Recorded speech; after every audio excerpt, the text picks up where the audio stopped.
Welcome! In front of me I have Huawei Watch 4 active, and I'm gonna show you how to update applications on this watch. Before we start, if you want to update applications on your watch needs to be connected to the internet. It could be through the Wi-Fi or through the mobile network. And once it's connected to the internet, we can continue.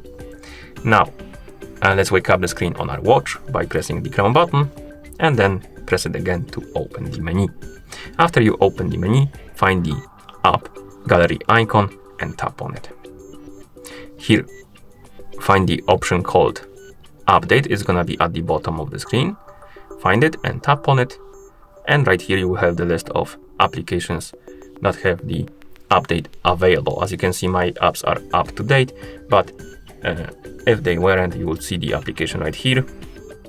And you can tap on the update to start updating the app. And once it's done updating, it will disappear from this list. And then once you're done, you can press the Crown button to go back to watch face. And that's how you update applications on this watch. Thank you for watching. If you found this video helpful, please consider subscribing to our channel and leaving a like on the video.